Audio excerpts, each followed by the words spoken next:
रिंकू जी आज ये बड़े खतरनाक सवाल करने वाले जवाब देने के लिए तैयार हो आप? 100% रिंकू मैडम से करोगे प्यार जवाब मिलेंगे भाई।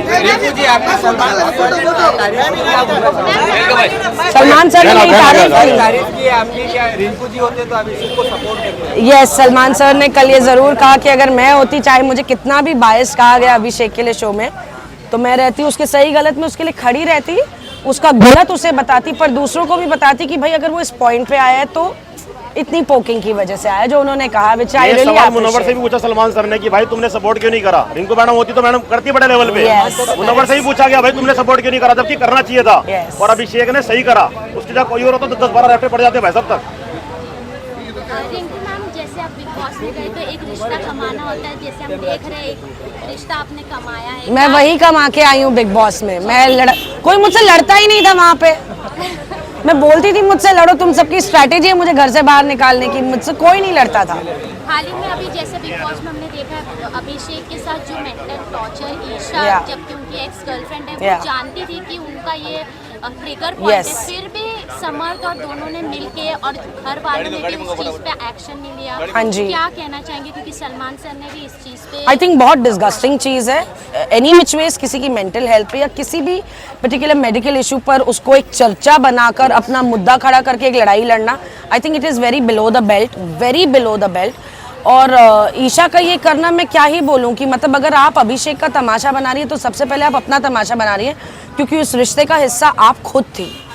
तो आप जिस चीज़ को जानती हैं आप उसे उछाल के कौन सी पब्लिसिटी गेन करना चाहती हैं। So I don't think it was nice of her to do that. And अभी समर्थ की बात करें तो उसने तो हमेशा अपनी गर्लफ्रेंड का इस्तेमाल करके ही उस शो अब तक उस शो में रहा है।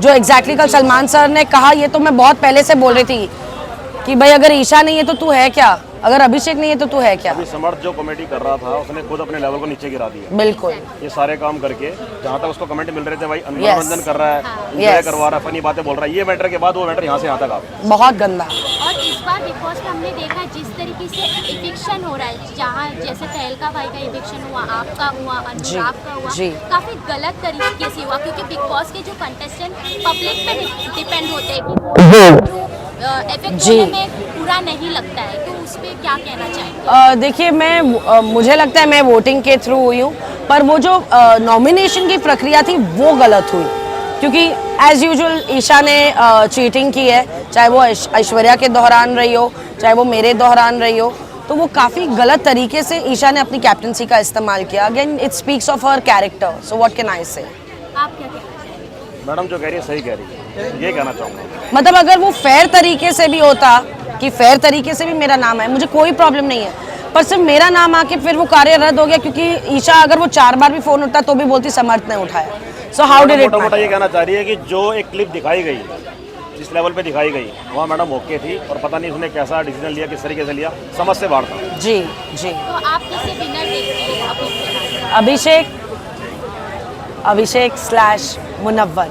अंकिता जी को सपोर्ट नहीं करें? बात सपोर्ट की नहीं है, बात रिश्तों की है, तो मेरे रिश्ते इनसे बने। अंकिता से भी मैं बोल रही, मेरा घर में किसी सिवाय आई थिंक समर्थ के साथ और एक पॉइंट पे खानजादी के साथ, बट मुझे नहीं लगता मेरी किसी के साथ ऐसी कोई अनबन हुई है।